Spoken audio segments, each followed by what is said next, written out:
Alrighty, hello everybody, and welcome back to Coffee Cast, episode 7, I think. Right? 7? Yeah, I think That's a good so. question. I I think it's think. episode 7. Very Or Mhm. exciting. yeah. I can't lie. We've made it further than we thought, but that's very fun. Yeah, That is true. We got a yeah, lot to discuss today, which is good. It means we're gonna have some hot takes and some opinions.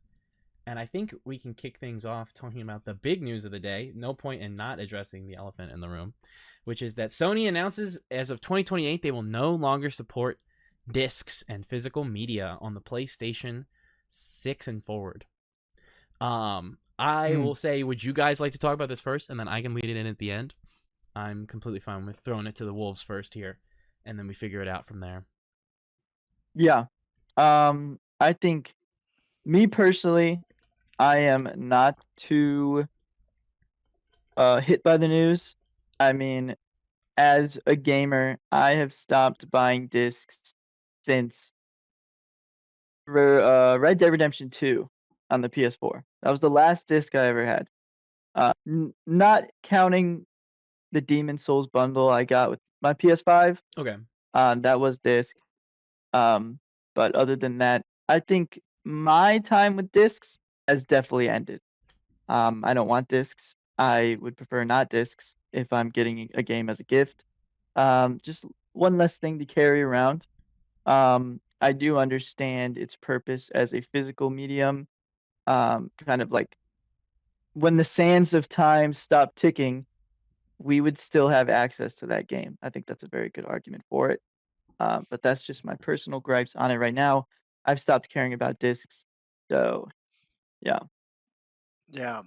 Um, so I was too young to really feel the impact of 9/11, but I can imagine that this is what they must have felt like when they were tuning on to the news and they watched the second tower go down.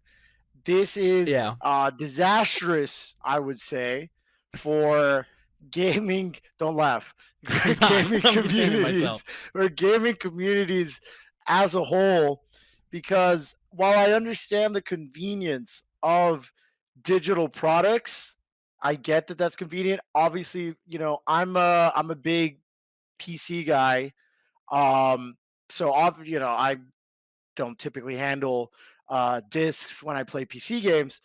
However, I did grow up with PlayStation. I was like a PlayStation kid, Same. and I kind of loved the whole collecting boxes, and also it was just the little details. Back then, if you remember, um, they used to put little booklets in the boxes that wasn't just like a little guide of maybe some tips, but it was also like some background notes, some Yeah. character details. Again, it's the little things, right? I think it's the little things that back then, whatever gripes you might have had with gaming at the time, at least it felt like it was an industry with a culture of cultivating and creating Mm-hmm. things. Whereas now I've only seen it, all the business practices now are just about extraction, where it's just how can we make the most amount of money? It doesn't matter what studios we have to sell out and fire everyone for. It doesn't matter how much people don't like this thing. As long as we make a shit ton of money out of it and we cut corners and we save costs, that's all that really matters. And Mm-hmm. whatever the consumer thinks or feels about it is, not the priority whatsoever. So I think that's also a thing. And then I think it's more insidious, whatever they're gonna say about why they're doing this, because there's gonna be backlash. They're gonna have to respond to it. Yeah. I think it's more insidious with the fact that it's gonna be, they can very easily just go, well, you just like how they're doing right now. This is a real thing. They're just deleting movies that people have purchased outright, just deleted them with no refunds or anything like I that. was So going to they will talk about have, that. Yeah. yeah, absolute 500. Over control 500. over Per. 500. So imagine that you could just buy something and you buy it, you own it, right? At least that's what we assume, and they could just take it away for whatever reason. Or I think even more probable is going to be They're gonna put everything under a subscription. Like, oh, you want to access the game Yes. that you bought? It's gonna cost you $20 a month, and if you don't pay, you can't even play your game. I think that's what's gonna happen. I think that's what they're gonna try to do. I agree. I'll hold my tongue. I need to hold my tongue. Mm-hmm. Glenn's Yeah. laughing. He knows I'm gonna cook hard. It's for me personally, like on one hand, it's like I haven't really had bought discs in a long time. I bought my PlayStation 5 is like the digital version, right? When they Mhm. split it apart, I just got the digital one. And I don't even remember the last time I had a computer that had like the disc socket in Mhm. it, the way you used to do it with PC games too. So doesn't affect me, but yeah, I think like Marco was saying, it's more about what this represents and how I feel like, games used to, you'd go to like the GameStop or whatever store you got your games from, and then you would open it up. And yeah, there's the disc, but then there's also like the little booklet, or sometimes they had like little like maps and stuff. And they don't do that anymore. And I think that's what sort of the discs represented that we don't really Mhm. see anymore. I guess nowadays those are now in these collector editions where Yes. you get all those extra stuff, which sometimes don't even have the game itself, which I don't know, whatever. But yeah, a bit disappointing. And yeah, just the general worrying trend of like how much, I mean, all these things, you just have a license to it, right? So Yeah.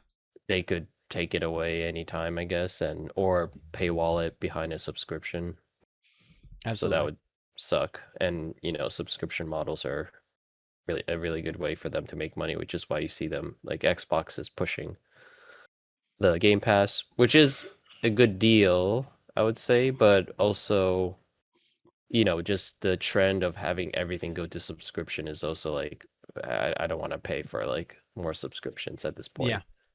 No, I completely get that. Anything else before because I would think my segment's gonna last a minute. Yeah, last thing I was gonna say, let me be devil's advocate here, and let's just say this is really good for shareholders, and we're not thinking about them, and we're not thinking about the board of directors and I the know, right? investors Oh my at gosh. Sony. Let's also think about them Yeah. and What make about a Spider-Man, bro? My Spider-Man let's make movies. a let's acknowledge the investors who put money into this.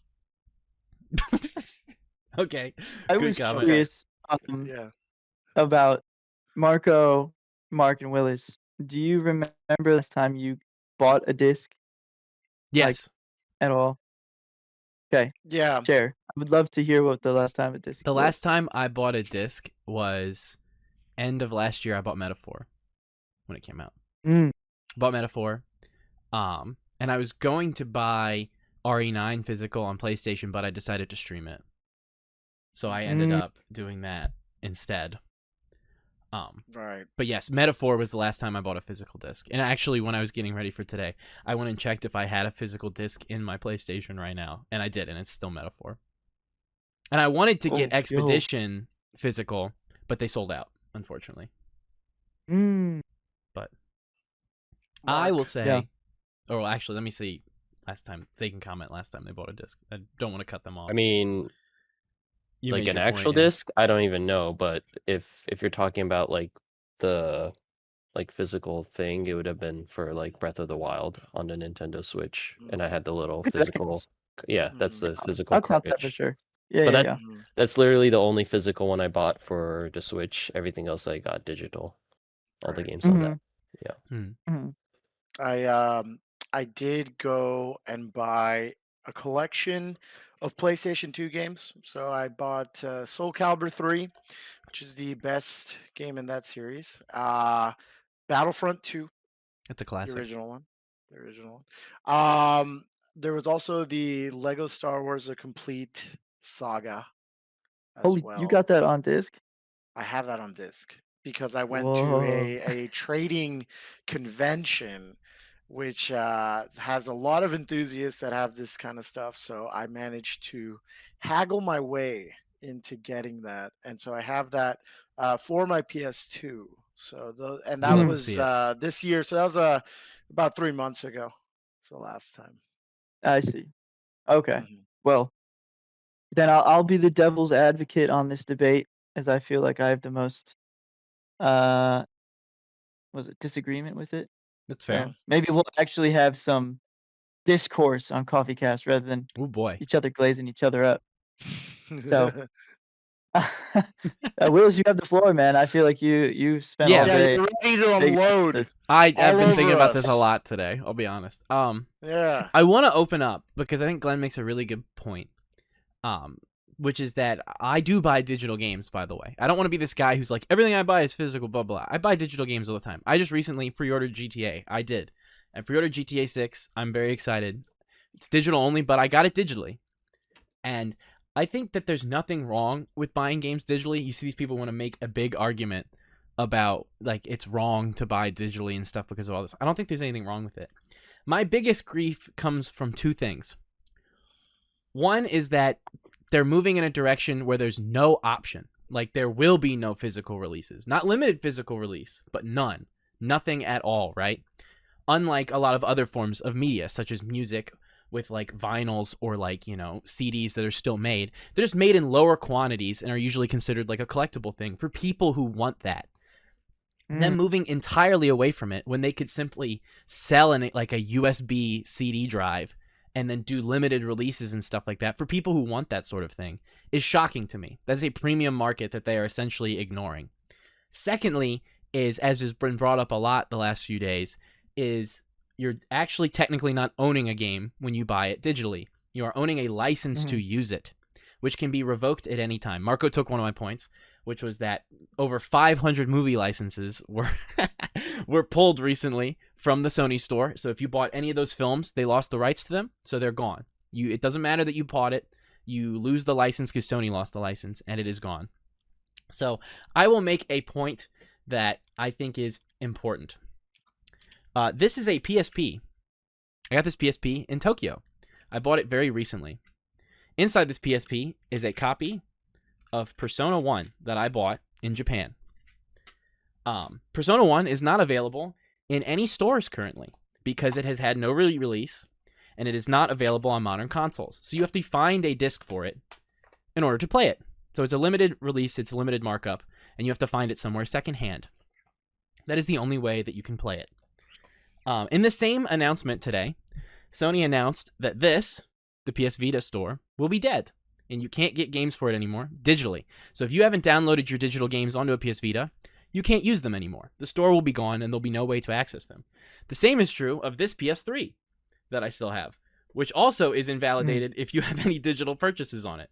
You can't use them anymore because they're shutting down the stores. Now, the only way you can access things for those devices, such as that PSP, Vita, or 3, is through secondary markets like this. You buy a disc, and then you can still play it when the servers go down. That's the only way that you can do that. A really good example in recent history of why it's important to have maybe a preserved copy is Hideo Kojima. Famously makes this game that I have a copy of, Metal Gear Solid. He also made a little thing called PT in the 2010s. That's right. You may not have heard of PT because Kojima had a falling out with Konami, which he made the Metal Gear franchise with when he was working on PT, because he believed he was overworked, being forced to do a game he did not want to do, and he believed that his studio was being mistreated, so he didn't want to work with them. They had very good ties with PlayStation at the time, so when they fired him, they had his PT game completely delisted from the PlayStation Store and all digital fronts. It is still to this day inaccessible to play that game, purely because he had a public disagreement with them. And this went even further into the fact that the Game Awards and multiple press conferences and shows, award shows, events, charity events even, Kojima was banned from because Konami had backing with PlayStation through those events, and he was not allowed to show up to those events. Wow. So he was banned from the Game Awards for many years, as he was multiple other things because Konami didn't want him there. There is no way to access PT unless you pirate it or emulate it, which is unfortunate. I'd love for there to be an actual way to play that demo to this day, but if you have it on your PS4, don't plug that PS4 into the internet because it will delete automatically on that PS4 turning on. Oh, wow. It was updated on the store to where if you boot up and have PT on your PS4, it's going to just delete it. It's going to instantly delete it. That sucks. Another good example is this, one of my favorite films of all time, Interstellar 5555, Daft Punk's anime film that they worked on.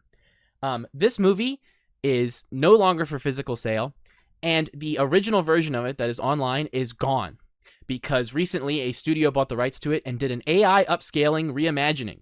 And that is the only way you can purchase that film digitally now. The original is gone. So you can either watch the low-res rips on YouTube that are on Daft Punk's channel, thankfully still. But if you want to watch it in actual high-res, you need to have either bought this when it was still around or it doesn't exist. It just simply doesn't. Now, that's a lot of a hassle. And I think Glenn makes a great point that digitally, it's nice to be able to just have things conveniently. And I actually don't disagree with that. My entire issue mostly with this argument is that your digital library is not treated with the same respect as a physical library is, which is a legal problem. The law does not defend your digital ownership because it's simply a server. They don't treat it that well, and because these companies have the rights to do these things, they can simply just say, we don't want you to have this anymore, and then yank the laws from you. I would be very much pro if eventually discs go away, which will potentially start to happen now, that it simply changes where your digital library is respected the same way. I like to collect physically. I hope that all of this backlash makes Sony do at least limited physical DVD releases for stuff.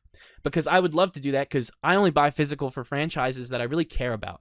Persona and Final Fantasy, I would exclusively always try to purchase those physically because I really care about them. They're something I have an emotional attachment to. Whereas series that I love, like GTA or other things, this is also not entirely fair because I own physical Red Dead, just like Glenn said. That's one of the big games I bought physically on the PS4. If I don't care about it as much, I'll buy it digitally. And then if, something happens, that sucks, but it's not something I have some deep attachment to, It's the same thing with my vinyl records. I stream music every day from my iPhone. I do it all the time. But there's certain albums that mean something to me, so I would like to have that physically and tangibly. I think it's very foolish of them to completely get rid of that market. There's a collector's market out there. Even if they don't spend as much money on it, I think it's really foolish to just completely throw it out the window. That's a huge market they're losing out on. People sell deluxe vinyls, like Taylor Swift sells like $50 deluxe vinyls. And there's people who love her, and they have the right to spend their money on stuff like that. I think it's weird that they completely disregard it. I also think it's foolish to think that this is going to make them sell digital games cheaper. I've seen that take a lot online today. I think that's a joke. That's some real hard copium. They're not going to ratchet the prices down doing this. It's not going to happen. I think more than anything today, more than, me being salty that, a form of media collection I like is gone, I think it's more about consumer rights. You deserve to have rights as a consumer and not be stepped on. Software as a service sucks. Cars do it now, or you have to pay premiums, like in a Tesla, to use self-driving. You have to pay per month to use the self-driving in a Tesla. A lot of people don't know that. You have to pay a subscription to Tesla in order to do that.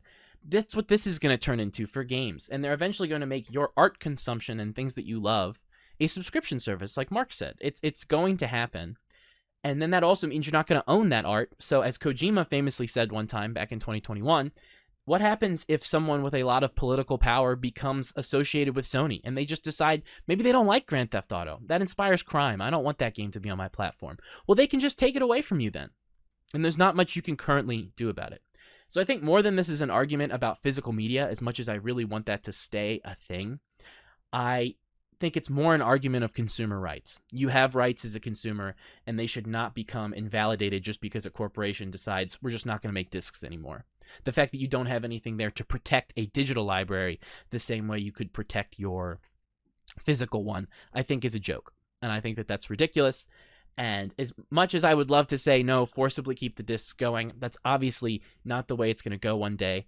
But I think if that starts to happen, then laws need to change. And it's unfortunately a uphill battle, especially considering the U.S. Senate just struck down Stop Killing Games like 2 days ago. Did they really? They struck it down, yeah. What so the fuck, bro? it's going to be tough. But I think, a big moment like this where Sony makes this insane claim and starts doing this out of nowhere, and then also it leaks that Xbox is pretty much doing the same thing. I think that it's more important than ever to realize that, hey, you as a consumer do have power, and you should stand up for the fact that you deserve to own the things you purchased. I think a lot of people have let convenience get in the way of that. And that's also why I canceled my PlayStation Plus subscription today. I did do that. I had the premium Nice. tier because I used it to play all the classic games. I got rid of that. So I canceled that today. I encourage you, if you care about this, to cancel it. I'm not going to be a Redditor who's like, oh, you're a bastard if you don't. People have their priorities, and you have gotten your money however you want, and you can spend it however you want, unlike what people on Twitter want to tell you to do. But I do think if this is something you care about, that's a great way to make a point. Go online at PlayStation and tell them, hey, I canceled my subscription. I'm really upset. That is the best way to handle it. And I would like it if PlayStation made it like Steam. Steam is a great example here because Steam, you can play your downloaded games offline. You can back them up onto a hard drive and they will still run because Steam automatically puts your license in with the file on your computer, which PlayStation does not. And as they're moving towards that digital validation system they're putting in place, if you don't connect to the internet within 30 days, they invalidate all your digital licenses. That doesn't happen on Steam.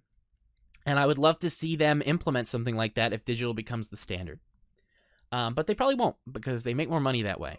Great example I saw today was God of War Ragnarok at Walmart right now is $20. If you walk into a Walmart, it's $20. Go buy a disc, it's $20. It's still $70 on the PlayStation Store. That's why they're doing this. Wow. They control the market. They control the price. No secondhand market. No need for sales. Everything will get more expensive. So I think that's the unfortunate thing. I'm not against going all digital. I just think as we move to that world, things need to change because there's going to be an ugly transition period if they don't, where a lot of people get fucked over. And I think that sucks. Thank you for coming to my TED Talk. There we go. That was my big point I wanted to make more than anything. That should legally change if we're going to move this direction. Right, and that's like the main thing, and I actually didn't realize you made a really good point with like the like with your PS3, and it's not even connected anymore, so then in like let's say in a couple of years with the PS6 or 7 when that's out, and then you can't play like You can't play them. PS5 games anymore. Yeah. So it's like it's more so than like personally I don't buy physical, right? But my concern is more like, well, how much do I get to sort of keep? Even though I understand it's like a license and everything, Yeah, but just knowing like if it's a license, fine, but can I play this like 10 years from now, or is it going to be gone because the servers are down or something? Exactly. And I can't play the games I bought, So that's like, from my perspective, that's where the issue is. And I was also going to bring up the point that you just did, where a lot of these games online, they're just at the retail price, like $70 to $60. But then you could, if you searched around and you went to like Walmart or Amazon, and sometimes you look at the physical disc and it's on sale. Mm-hmm. And without that option, you would just have to, if you want to get a game on sale, you're entirely dependent on like the online stores now, whenever they want to put it on sale, rather than when sometimes these retail options have them on sale as well. No, I agree. I think that's a great point. It's like, you make a good point too. When a digital console goes offline, under the current laws, you're in current way the systems work, you can't back up your digital games. It like doesn't let you. There's like a built-in thing. You'd have to jailbreak your system, and you'd have to find a way to rip, which is technically against terms of service. So then if you put that system back online and it notices jailbroke, they're allowed to brick it. Famously, the Switch 2 is that way right now. If you break Nintendo TOS, they actually have the rights in that contract to just brick your system. They can just simply turn it off because you broke their TOS. And it's the same thing with the PSP. I meant to bring it up a second ago, but like I owned a digital copy of Gran Turismo for this. There's no servers anymore for this, so I can't log into my PlayStation account and download it. I just can't. That copy, because I didn't download it, or if it is downloaded, I'm going to have to go find my old PSP, rip it off of that, and figure out a way to put it on this one.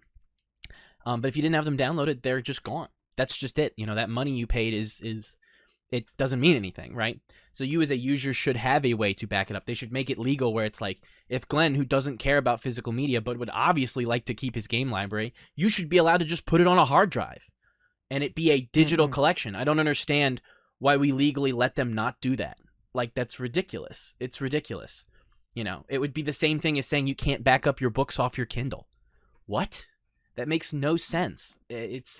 It's just the fact that there's a loophole in the law currently, and they're going to wring every nickel and dime out of it that they can. And I think that really sucks. Mm, yeah.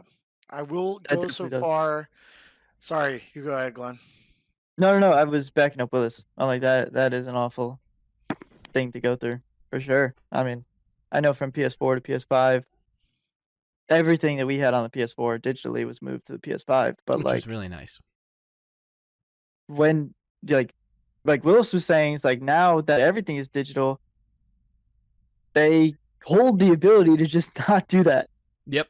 And we could wake up one day and all the PS6 games or all the PS5 games aren't playable on the PS6. Completely clean slate like it was from PS3 to PS4. Yep. Which, you know, is pretty bad. Yeah, Mhm. go ahead, Marco. I was just gonna say, as much as it's the boogeyman of gaming corporations, emulation and pirating have done a better job at preserving media than the very same companies that make these games originally. Yeah. Dolphin Emulator has successfully emulated 100% of every PlayStation 2 game that has ever been made. So, while yes, you're hurting the poor shareholders at Yes. Sony, the only way to play some of these games is by going through the method that makes them cry Yes. at night. So, frankly, if Sony is ready to say that you don't own this, so we can take it away from you, then great. I don't own this, so I'm not stealing anything if I pirate and I emulate because I don't own it. You said it yourself. I don't own anything. So then pirating is not theft. It's not. And I've seen that argument a lot. I'll Yeah. right. So I'll gladly wave the flag on camera. You can see it in my face. Look, that I'm saying if Sony continues this way, then I applaud, and I will say it's not going to be a surprise if pirating and emulation are going to skyrocket, and they're going to try and crack down on it and whatever. But how about instead of cracking down on it and enforcing punishments for people who have been backed against the wall, don't put them up against that wall in the first place. Don't do these kinds of practices that people hate, and then go, oh, that sucks.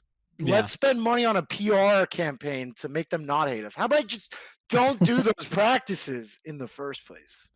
So, yeah, if you were ever on the fence about pirating, if you feel there's some sort of moral quandary about it, nobody that matters is getting affected by pirating.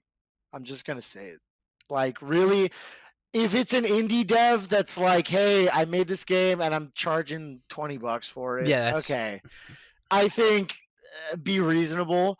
But when it's like a Sony thing and it's like, hey, I could get God of War Ragnarok for $20 at Walmart, or I could buy it digitally off for $70. Just pirate it. You know what? Just fucking pirate it. That's my opinion. These mega corporations do not need any more sympathy He's got the cards mask on. anymore. He's protected. So yeah, just do it. That's okay. That's my final point on this. Like, I mean, obviously, what Willis said is you do the conscientious thing of, first of all, vote with your wallet. Don't, cut off if the you don't water like it, supply, yeah. right?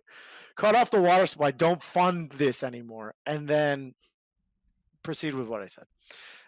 So yeah, that's it. That's my opinion on it. Yeah, I mean, Yeah, I think the piracy thing is very reasonable, what you said, Marco. I mean, people make this argument is like, oh, if you pirate, you're gonna like get these people like lose their jobs. It's like 2 handfuls of people lost their jobs at Epic Games. Nobody pirated Fortnite. yeah. Let's be real with our like. Right. Come on, Right. it's It not. seems, yeah. That's not the case. Like It's yeah. companies are firing because they suck. Piracy is not doing that to these people. No, Absolutely. It seems like, yeah, even when you do support these companies and you go through all the methods to, I love this. I'm going to give them money and I'm going to buy the battle pass and the DLC because I love this and I support this. They get fired anyways because they just, some fucking middle manager who's never touched a video game in their life says, actually, we can improve, our Q3 by firing 250 people. We'll just go do it. So Yeah, it's really unfortunate, and it's another preservation media thing, right? Where, like, a good example again, this isn't available on storefronts. I'd love to have bought an English copy of this so I could really play it, but you either go through emulation and figure out how to do that, or you just don't play it because it's ridiculous. You can't access it. I love Atlas. I would love to buy a copy of this to play it on Steam. That would be awesome, but it's not available, right? And that becomes the problem, right? Is the Gabe Newell quote. We've said it so many times on this podcast, right? But piracy is a matter of availability, right? A lot of the time people do that because of convenience, because they can't go through these things. There's no other way to do it. You'd have to get a PSP. You'd have to find a copy. You'd have to go out, and, you can't do it when you can just simply download it, right? But then if it was there available and at a reasonable price with current wages, like all Valve games are for the most part, even new when they come out, right? Then it's easy to access that. And you want to support that company because they make good stuff. It's so much of it is about to get worse. It's about to get worse, unfortunately. I think it's actually a good segue to, because you brought it up briefly, Willis, about the Stop Killing Games movement. Yeah. Because, and just for a reference, that was a movement after Ubisoft shut down one of their games. I think it was Anthem. That was The Crew. mostly the Crew. Yep, the crew. All right. Yeah. So they shut that down, and then the movement was started shortly after, and then the goal being that the publishers should leave games in a playable state, whether that's offline mode or private servers, when they end sort of the support of the game, and not sort of brick them for the consumer when they just decide to.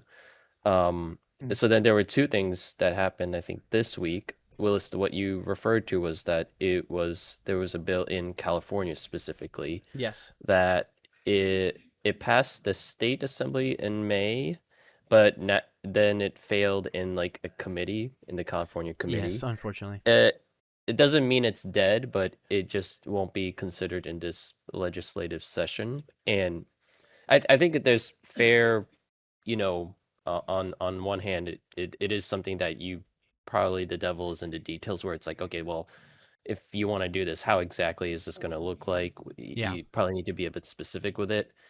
So, it's probably going to take time to really iron out those details on what this kind of legislation would look like, along with similar legislation in the EU and France, I believe.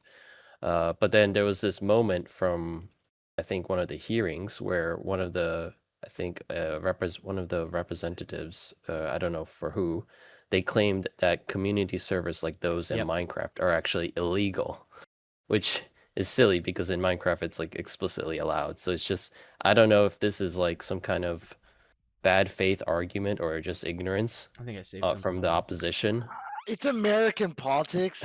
You can probably take a guess that it's just ignorance. Like, they probably don't even know anything about anything. They probably think like Minecraft is satanic.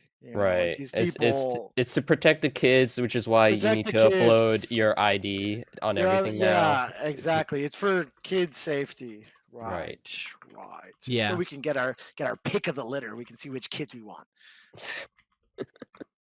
Because that movement is like, it's definitely what Marco's saying, because it's annoying. Like, it's making so much headway, like in Europe.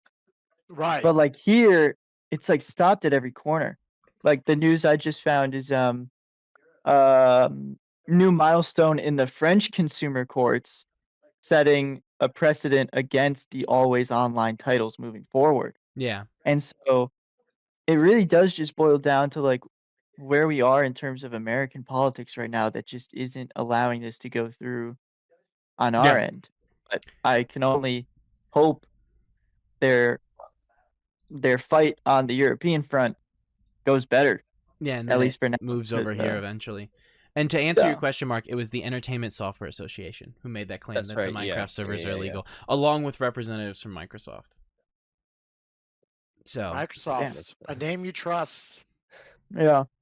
Always. And if you're sitting here thinking, well, maybe games will get better in the future, Sony did make a public statement saying their motto moving forward is to revitalize gaming with more live service titles. They said that like yesterday. Oh God, that's what we want. That's what we've been talking about. That's what we've been waiting for. There hasn't been enough of that. I take back. Everybody should just give all their money to Sony right now. I take back everything I just said. It's just deeply unfortunate, and it sucks if you're a fan of this medium. So, you know, just do what you can. And it's also one of those things where it's like, I always feel really torn on the whole, like, you see the Redditor take, I said it earlier, right, of like, you do stop everything, stop your consumption, bro, it's got to end that. Like, no, there's people who, like, you know, just want to relax and have a nice day, you know? And I think the idea of, like, completely stopping games and stuff like that, and stopping all of that, that's ridiculous too, you know? Nobody's going to ever do that. But I definitely think making a statement somehow is important, even if it's simply just speaking up and going, I really hate this, you know? And I also have seen things, it's just funny because we talked about this, I think, a little bit last week, Mark and I did under the GTA segment, but it appears that everybody going, oh man, Rockstar, I've seen some takes on this that I think are actually backwards. I do want to say this first. I saw people saying this is Rockstar's fault. I actually think that's the complete inverse. I think we were all like, Rockstar, how could you do this? It's definitely because they got insider information that discs just aren't going to be a thing anymore. So why would they print GTA copies that are discs for them to last, what, a year on the PlayStation cycle, only to not be allowed in the PS6 because it doesn't even have a disc drive? Right. That is clearly why that happened. And it's not the other way around where Rockstar influenced this. I don't think it's that way at all. It's definitely Sony and Microsoft said, we're just not doing this. And so then they decided, oh, well, then why would we make discs? You know, especially considering the game's going to get an upgraded version with online and DLC included for free on launch of PS6. That's how Rockstar does their shit all the time. So that doesn't surprise me at all. And Sony's just going to use that as ammunition when they release those pre-orders to go, look, everybody only wants digital. Well, they only sold digital, dummy. Stupid. You know, like, it's just... Right. It really, really sucks. So I hope that somehow people band together, because I've seen, let me tell you, I hope that this is like the backlash was for the Xbox One back in the 2010s, because it was one of the huge reasons that the PlayStation sold, was they were going to move away from, you know, digital then, and they were like, nope, we want discs. I've seen a lot of negativity online. The main Sony account got ratioed today by just some random guy when they tweeted about hype for Spider-Man, and they said no one cares about Webhead when you got your PlayStation division acting a fool, and it got like 50,000 likes. So clearly they're going to be aware people aren't happy. And I don't think they're going to move back to disc printing, but I would like to see them at least make it be an option. Like, let me buy a portable disc drive and use it, make limited releases. You know, I collect vinyl, so it's the same thing, right? Does everybody want a vinyl? Fuck no. But it should be allowed to be an option, right? And that's free money on the table they're not grabbing. You want to talk about greed? Get the shareholders involved. Point at whatever dumbass suit did this and go, he just cut off more of your money because you now no longer have a deluxe market. Because they don't. What's the difference between a digital deluxe edition and the other? It's not really that much. It's paying a little money for some in-game shit. That's not a real deluxe collectible market. You're going to cut out a huge chunk of who you have. Weaponize the suits right back at them. Be like, yeah, where is my deluxe market? The guys go, oh, you know, like, it's, I don't know. Right. It's just, it's so lame. Yeah. No, and for people that are black-pilled, like, they feel like they can't do anything. Just remember that, was it this year? I mean, time is such a concept, but this year or whatever, recently, there was that big uproar with Target where people were protesting because, you know, Target, like a lot of companies, just kind of plays around with whatever's seemingly the movement. And it was around the time when the administration was talking about, you know, cutting back on DEI and all these kinds of things. And so Target went on board and went, yeah. Oh, thank God. We can cut all our DEI stuff now because it's finally, thank God. Oh my God, we can stop pretending. Exactly. And so people did protest that by not shopping at Target, and they saw like destructive amounts of losses when people were actively refusing to partake. And I think they did backtrack on it. I think they did actually. So it is doable. And even on a large scale, like a big company like Target is even susceptible. So I think, like you said, I don't think this is going to be one of those Grinch moments where their hearts are going to grow and they're going to go, "Oh, you're right. What have we been? We've been such a fool. I mean, we made those horrible fucking Spider-Man villain movies in our movie division, and we've also been doing these digital only. This is horrible. Let's go back to our roots." I don't think they're going to do that. They're not No. that human. But like you said, make it an option. Okay, Yeah, like it's make insane. have both. Just have both, or at least if you're going to insist that this is what people love. People love everything has to be Fortnite now. Everyone has to play Fortnite. Since everything has to be a digital game, at least do the Steam thing of allowing people to play the games offline and then not just shutting it down or taking it away from them at a moment's notice for whatever reason because it rained today. So therefore you're not allowed to play these games. One of the big selling points, and excuse me, I know this is a gaming podcast. Excuse me if this is like a little bit of a larger societal thing, but one of the big selling points of capitalism is that you get choice in what you want. That's very true. And that was the whole thing. You walk into a supermarket and you have 87 different brands of cereal. You don't get that in Cuba, right? But then lo and behold, all 87 brands are owned by 2 companies, right? Or whatever. So the same thing here. It's like, at least give us the choice, right? Yeah.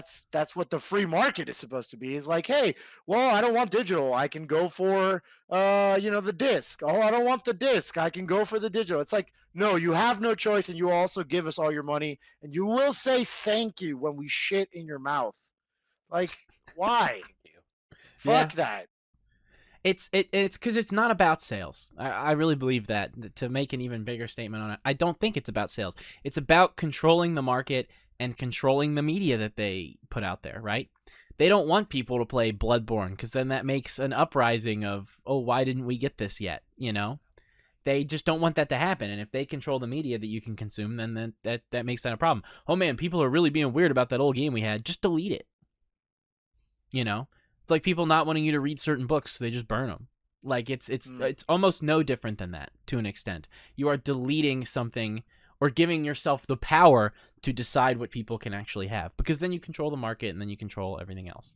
I mean, one of the best things when you bring up, capitalism and markets, not to get like too far off it, is, a lot of the things that people like about a system like that is it's different than a bigger socialized system because it allows the needs of the few to still matter in a direct way, right? Hey, you are the small consumer who's in a niche market. Well, you still get an option. You know what I'm saying, right? Like in the music, the obvious minority of music consumers is vinyl purchasers. It's guaranteed what it is, right? But in the current market of choice, you being that minority matters. That's one of the best things about, certain stuff that was idealistic in America, at least talking to somebody who lives in the States, is that, hey, like you should still be able to have a voice even if you're in a minority thing, right? Certain consumers should still be allowed to have options and should not have their stuff just taken from them because they have no other way to consume it. That's terrible, right? Like you do matter. The individual person does matter, and you wanting purchases to be a certain way matters. That's why you need to vote with your wallet. That's why you need to do all these things, It's important. It matters. You matter to the audience in a very general sense. You matter. We love you. No matter who you are, what you look like, what you believe, anything. You do matter. Except if you're a Sony executive, I do not care for you. Or if you enjoy turn-based games or mobile gaming. And if you like turn-based games, actually, we will never release any more games that are turn-based, not digital, not disc. You will not play games anymore. That actually, that's not for you. Yeah. That is all. But everybody else, of that. We do care about you. Everybody else, yes. Yes, I say that with my literal copy of Persona sitting next to me. Yeah, no turn-based, totally, man. Yeah. No, we kid. Obviously, we love everybody, but Marco shakes his head about the executives. I forget I have a camera now, so all these little things I cannot just subtly do without people seeing it. That's the way it goes. Yeah. But I think we can leave it there. I think that was a good section. Unless anybody has something else they want to throw on real quick, I think we made some really great points. Well, this was definitely, I think, an L for PlayStation today. Yes. But at the very least, we have some good news from Xbox that we can dive right into. Mark, would you like to lead this off? We do. Yeah. Hold on. Let me just take a look. All right. With Xbox, third console price increases effective in August. Okay, Yep. wait, that's not good. All right, hold on. That wasn't it. Surely you're Mass no. layoffs expected imminently. Okay, wait, Yep. that's not good either. All right. Okay, Well, so What else do we got? Gears of War looks peak. There you go. That's all we got. no, there, yeah, Gears that's of what it War will was. That's save what it was. gaming. Gears of War will save gaming. They will make Sony executives will play Gears of War and they will cry and be like, "Oh my god, It's we so need peak. to. I see it now. I get it. We Was- need to have discs." So, like on that latter point, it just makes you think. So, for context, it's all nothing's official yet, but I think a lot of journalists and there's been news buzzing around that a lot of layoffs under sort of that Microsoft Xbox division, the studios they're gonna close, Yeah. cancel games, which makes you like here. Let me see some. Right, some like Ninja Theory was one. Double Fine, which was they premiered Psychonauts to Arcane's under risk too. Arcane. Who made So then Dishonored and is that working on makes you Blade. wonder, like, what were they doing in the Xbox showcase when they were showing all these games? Yep. Was this like was this for the consumer? Or was this like an auction? Also, Showcase? it was announced already. They Right, already wow, can't. They yeah. already are putting a huge project at risk, which is if you liked. Recently, we talked about this. The only reason I jump in with it.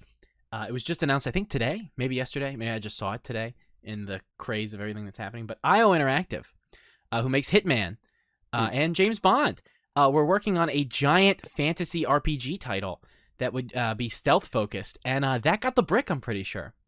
It seems like that's been worked on for like a decade at Xbox, and I think they're saying it's getting canceled. They were, or at least I don't think it's formally been canceled, but IO made a statement saying they are not hopeful. Which also risks the future of like James Bond games or Hitman, because they could just get shut down. Right after we talked about how good James Bond was last week. Wow. yeah, Unfortunately. and I'm seeing an article from yesterday about IO Interactive just laying off staff. Yep. After huge sales from a James relationship Bond too. after external partner Project Fantasy come to an end. Yeah, that was it. That was it. Project Fantasy. Yeah, it's a huge disappointment. I mean, we bring it up almost every time we're on the podcast, but like there has been no worse time to be involved in the making of a game. Yeah, it's so rough right now. You really can't perform good enough. You can make Fortnite and lose, make 007 and lose, and like the list goes on. Like, yeah. So, poor guys, man, and girls. It's so sad. Yeah. How goes, man? I was very much growing up. I wanted to be a video game developer, and then I realized it's a lot of computer science, and I went, oh, okay.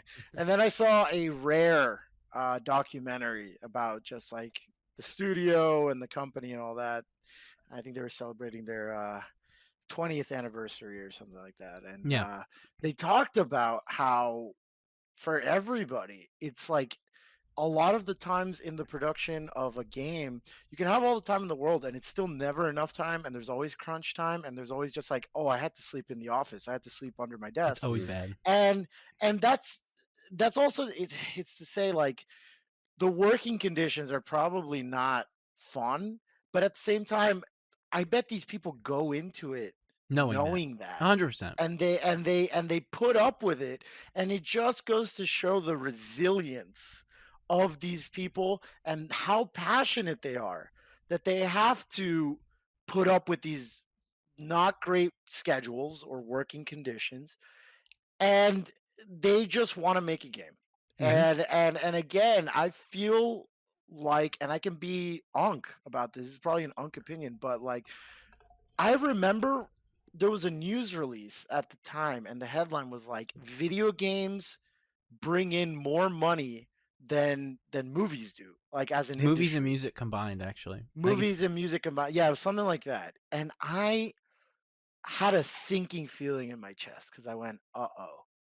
If that means it's gonna get the eyes of people who don't look at games as like a media of Yeah. entertainment, of enjoyment. They're just gonna go, how can I make the most amount of money off of this? And that's where we are. Like Yeah. gaming has been replaced by nerds and dorks that said, I want to make this game.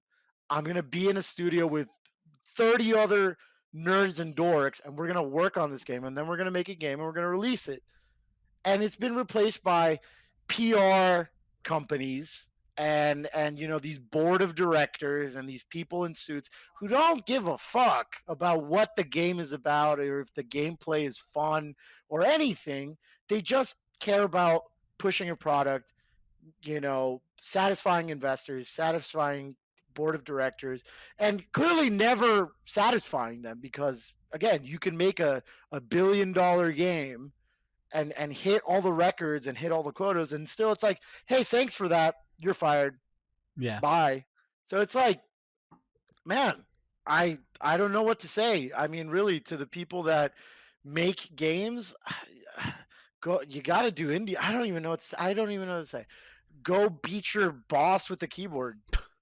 Uh, I don't know what to say. Good Like, start. Good start. there's not much to say. It's a really tough circumstance because it feels almost unfair that Yeah. even though we're at this weird crossroads right now with the whole digital thing, there are still a lot of good games on the horizon coming out. Yeah. So, like, as a consumer, it feels like, yeah, we will be enjoying a lot of games. But then, as the person making these games, like, actually on the front lines of making these games, it feels like you can make the most fun, most successful game, and there's like no guarantee to your job, and that Oh, absolutely sucks. not. I think I could maybe do a transition here, so I want to give other people a chance to maybe say something else on this if they want. Mhm. But a good example recently of what you're talking about is Rockstar, right? I mean, we talk about them all the time. They're trying to unionize there right now. Right. You know, and they say the same things you did: bad work conditions, mistreatment, crunch, all these things, and they're willing to do those, but they also want to, you know, have support to be able to defend themselves if things get too bad, right? I mean, that's important. Mhm. Yeah. Mhm. It's Yeah, go ahead. I was just gonna say it's just weird to me. Like it just doesn't make sense, right? Because so many games have come out that are like excellent. It seems like they're making more money than ever. You know, it's a growing industry. It's continuing to grow. It's not an industry that's stagnant. It's just, you know, more people are playing games. The, you know, who plays games has broadened overall. So, Mhm. you know, it's a growing industry with a growing consumer base, and yet you still hear how much trouble the industry is in. So it's like for the consumer, it's great. We've been getting all these great games, and there's more and more games being put out every year, right? There's that chart of Steam games that are added. I mean, Yeah. now some of them are probably AI slot, but anyway, it's like it's just Unfortunately, yes. more and more games coming out, and yet you hear about how much maybe at least these bigger publishers or the known ones are struggling and laying off. So to me, it's like something's not adding up, and I'm not sure what it is, but the the economics of it just isn't working out somehow. Or maybe it is, and this is what they've determined is optimal. It's like we make a game, fire everyone, make another game, fire everyone, and Yeah. maybe that's what works. It sucks, but maybe that's what they realize, oh, this is a Right. working model, which maybe it's working in terms of making money, but then it's like, is this like I mean, I don't know, right? So Moral, right? something's not adding up here, and I'm like really curious if anyone. I'm not saying we know the answer, but if people know if anyone knows what's really going on, or it's just like a mystery. Yeah. I think another good example too is because the industry is so rough, and I'll do kind of a maybe a bit of a hand toss into another topic as we move forward. But a good example was there was a released article today, which I find really funny, which is that traditionally, as Mark said, right, a lot of studios move on with brands and other things get made differently. But obviously, Larian, who made Baldur's Gate 3, which Glenn is going to talk about, because perhaps he made some progress in that game, famously is no longer associated with Hasbro because they're doing Divinity. Larian is now. Mhm. And Hasbro made a public statement today saying they can't find any devs who are willing to attempt Baldur's Gate 4. They literally can't find a studio to pick it up. Oh, I wonder why. Because it's impossible task to try to live up to that again. Because it's a terrible industry, and who wants to work on this 10-year project that will be hell with Hasbro? It's not much of a surprise as the industry heads that way. Because BG3 is kind of perfect, and to try and live up to those standards, that's rough. Right. That's really rough. Right. I think it has It's to be not good. Larian. It would has have to be to them. be. The concept It that has to be Hasbro's like, Larian. no one else wants to do this. Of course they No. don't. I don't want to follow up on that. There's no Yeah. shot. It'd be like looking at some 4 dudes in a garage and being like, can you be the Beatles now? It's like, no. Right. Sorry, I think I went through a lag spike there, but I just wanted to chime in about something earlier. No, go ahead. Something Marco mentioned about like these nerds in a room wanting to make games with other nerds. I wanted to bring that up and call back the itch.io page. Yes. I will play like 1 or 2 games from there often, and that's like the purest form of gaming content I think the world has access to right now. That's such a good That point. is the pinnacle of I'm a nerd that wants to make games. Look at my game. And going in with that mindset and seeing just this simple 20-minute game that's made from scratch or whatever, it's like it's giving attention to those as much as you can. Yes. That is going to revitalize the gaming landscape in the future. So many fun IPs start on itch.io. Like Iron Lung is the one I call out often. Wow. Iron Lung boosted with popularity, and that was made by one Russian guy that made these fun little JPEGs. And then They Oh, got him. They got him. Oh, he's back. He's dang back. it, No, you're back. You're back. I'm You're back. probably gonna chime in. But he made scary JPEGs. You go take a picture of the water, and it shows you the JPEG. That's all it is. And then at the end, the JPEG jump scares you. Yeah. Yeah. A beautiful game that resulted in a like $1 billion movie, made millions, Yeah. stuff like that. Five Nights at Freddy's started on itch.io. Don't even get me started on how much fucking money that makes. Right. It's beautiful. It's like the concept of, I don't know who the singer or artist was, but it's like going to a show, saying like, "Hey, you first 3 rows, take the 3 rows from the back, bring them up." Billy Joel. 'Cause those Billy are Joel the- did that. Billy Joel did that, and it's like the same thing as going on itch.io. It's like, hey, the real fans in the back, come on up, Yep. come on up. I'm gonna see what you have. I'm gonna see how real fans do games. And I've seen gems on itch.io that I cannot recommend more. So it's stuff like that that I think is really going to build the future of gaming, giving people that spotlight at least a little. Most of the time it's free. They have links to like their coffees or whatever they call it. Yes. Like places COFY's to like buy coffees, yeah. coffee. Yeah. To donate. So I just wanted to plug itch.io games because those are some real bangers before. Dude, I 100% agree. yeah. So, but I didn't want to stop the Larian talk. I just wanted to bring that up based on Marco's nerd comment because I resonate with that heavy, and I feel like more people should be giving attention to those itch.io people. So keep itch.io makers, keep doing what you're doing. We love you. People like me see you. Stay motivated because y'all make some bangers. Yeah, Baldur's Gate 3. Wow. Well, I can't even imagine Baldur's Gate Oh, 4 right now. Yeah. That's right, That's Glenn. crazy. You just finished Baldur's Yes. Gate 3. My first playthrough has just concluded. Oh. I think I talked about it when we were going through our 3x3s, but I am very new to turn-based combat. All right, I'm not a very turn-based combat guy.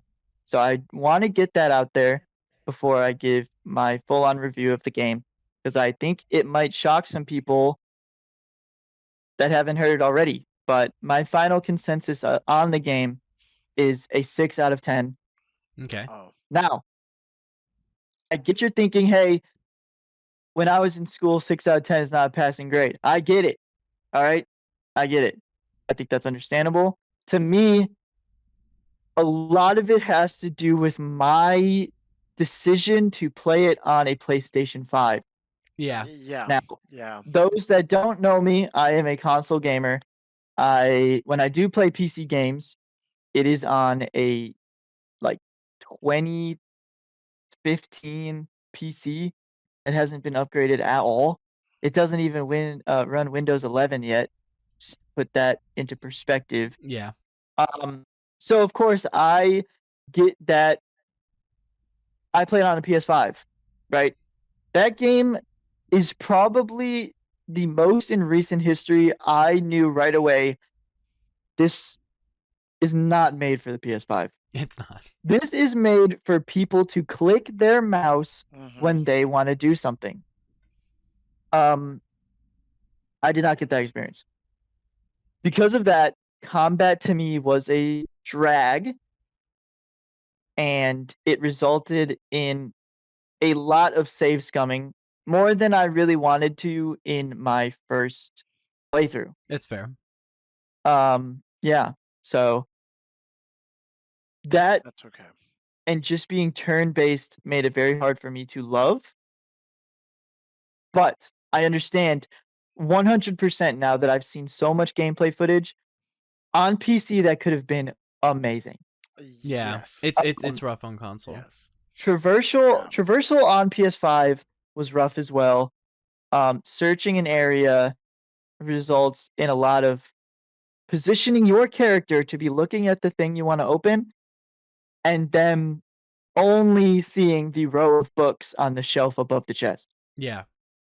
And so there's that system of holding the X button to create a circle of everything you want to loot in that area, and then scrolling to find the chest that's right in front Oh of you at the wow, bottom. that's Yeah, it's not crazy. great. I've tried playing on a Steam Deck. Same controls on Steam Deck, and it's painful. Yes, yes. Oh my god. Oh, anybody that knows, for example, I gave Gale all of my spell scrolls.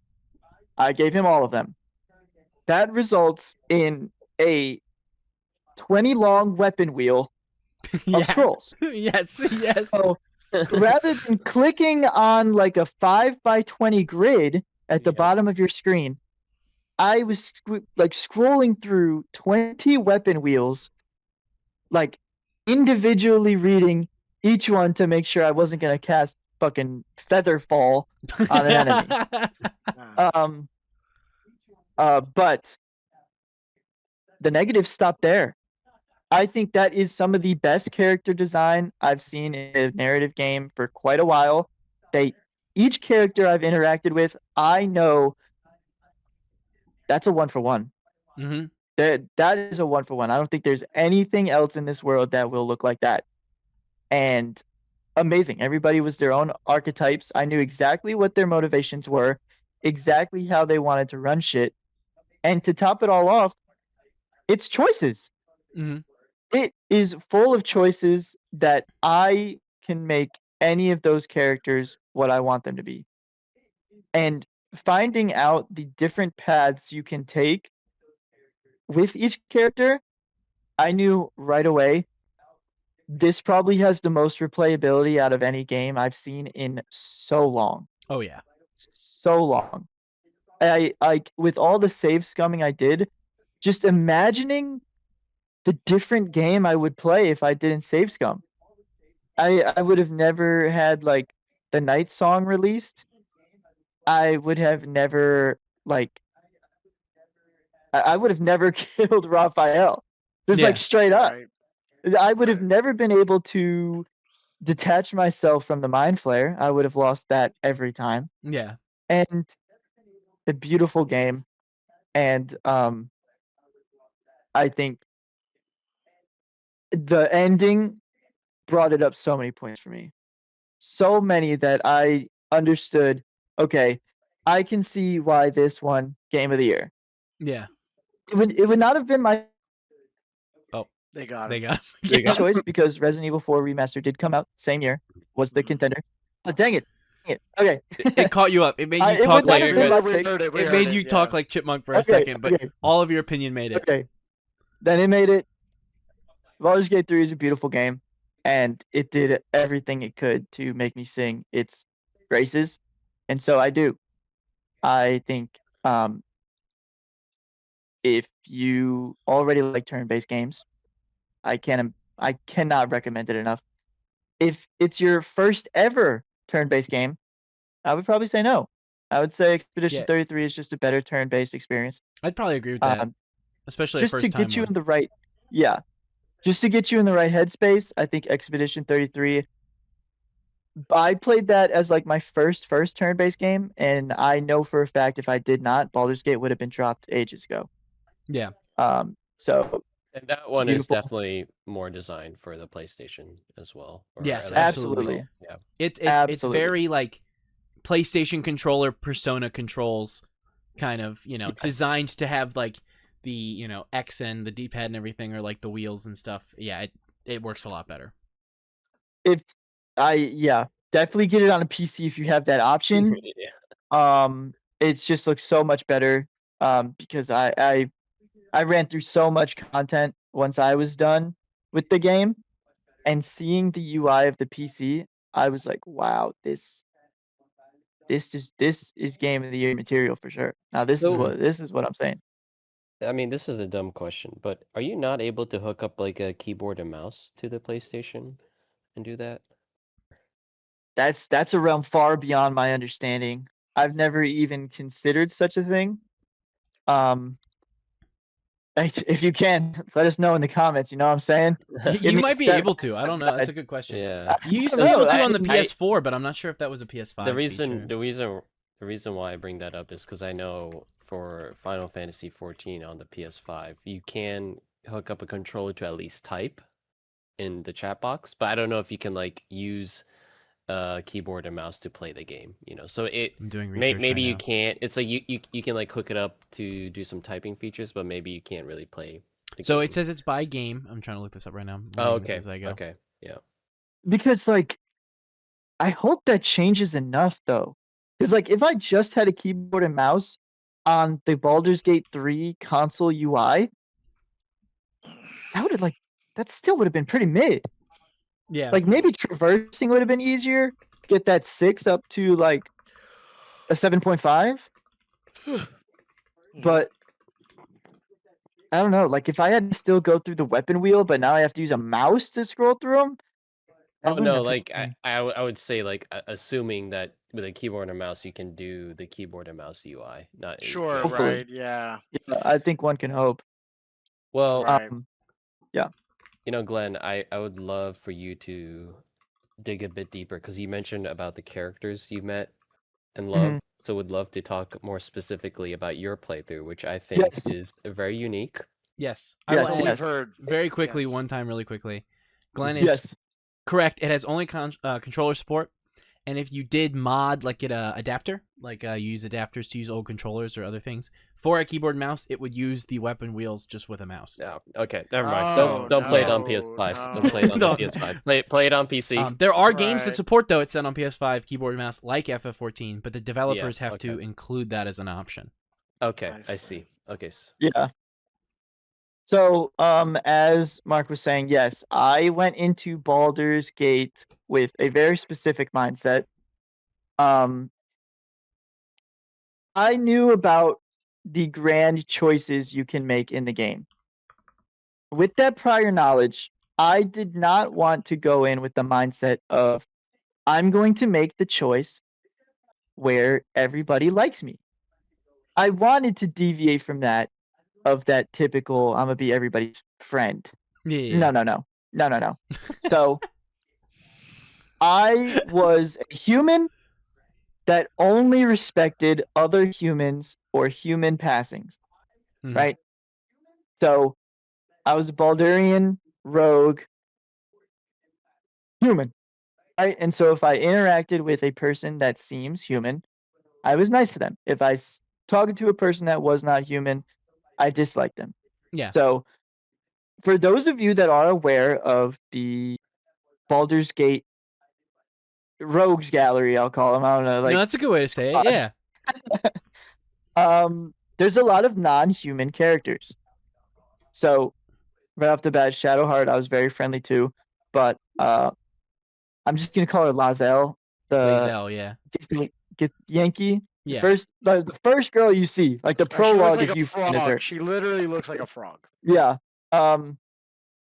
But if you are mean to her, right, you have the option to, in the lightest term possible, remove her and Yeah. have her no longer be an aspect of the story.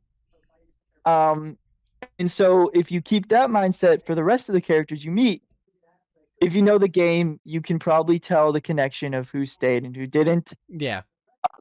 So my group consisted of Will, Gale, and Shadowheart. They're Yeah. very human passing characters. And for the people who are like, where's a historian? I'll call him historian, Astarian, right? yeah. Astarian. This is they're gonna love this. I respected humans and human passings, but anybody who wanted to hurt me first, I was going to kill. Yeah. So, spoilers for very early in Baldur's Gate 3. Yeah. He tries to attack you or bite you. I don't know. The way I saw it, a vampire tried to bite me. I don't fuck with vampires. All right, that hurts. So I killed him. I was already a rogue. Sleight of hand check. It was real easy. Take him in the heart. Like, I had to roll like higher than a 5 or some shit. Clapped him. Anyway,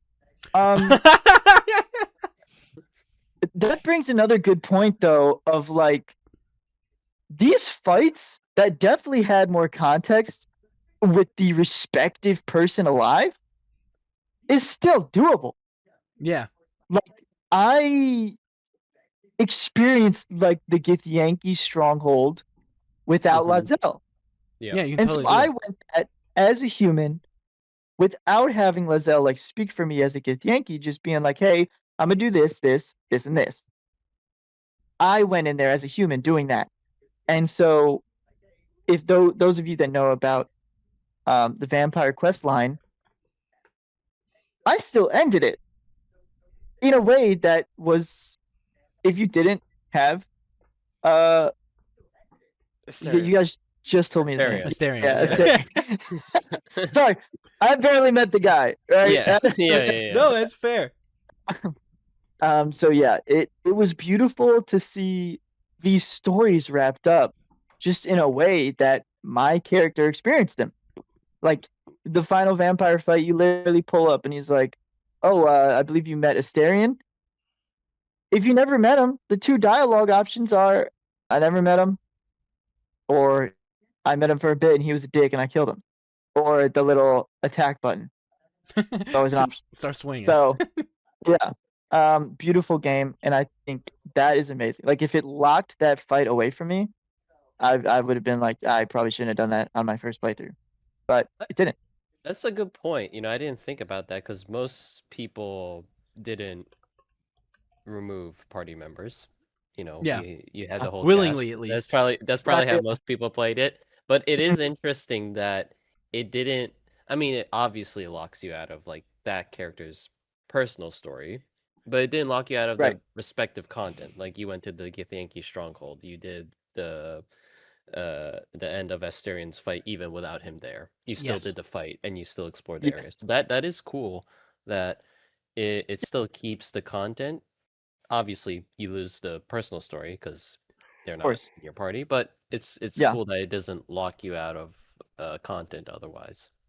Yeah, I think I definitely lost out on dialogue, context, how stories like that interact with other people. Based on what I've been hearing, there is a big development with Will and the One-Horned Devil, right? Right. I completely missed out on that. For people that is again, this major B3 and BG3 spoilers. Like, please play the game if you haven't already. It's been out for like almost 4 years. It's yeah. People have had their chance. I think if you're really worried about it. So Will wanted to kill the One-Horned Devil. Will was human passing or human, straight up. and the One-Horned Devil was very much not. So I was more than pleased with killing her. And then, like we do as a podcast, we talk about games, mostly in private settings with each other. Yeah. And I learned that they become good friends if you don't kill her.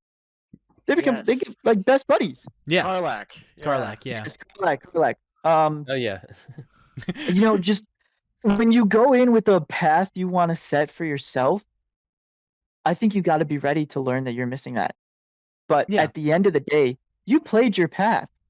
It's no different than a more evolved Until Dawn game. Yes. Rather than, hey, how many people did you survive? How many people survived? It's like, hey, what path did you end up with? Yep. Oh, your will never went to hell? That's crazy. Mine did. Yeah. Or your gale never blew up? That's crazy. Mine did. And like stuff like that.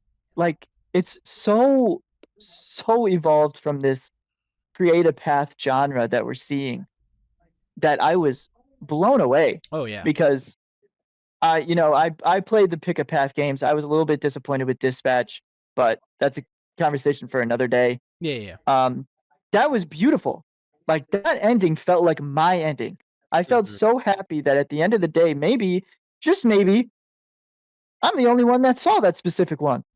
Yeah, exactly. And It's that such a was good beautiful. feeling. And only That BG3 is alone, truly alone in the way that game works. Like there's so many Yes. unique little, I think it's like 148 different endings or something like that are all super unique based upon like It some of must them are be. small changes obviously, but like Yeah, it's really awesome that it feels one of a kind. That game is one of a absolutely. kind. Like No, just mentioning. Oh, sorry, Mark. You can go.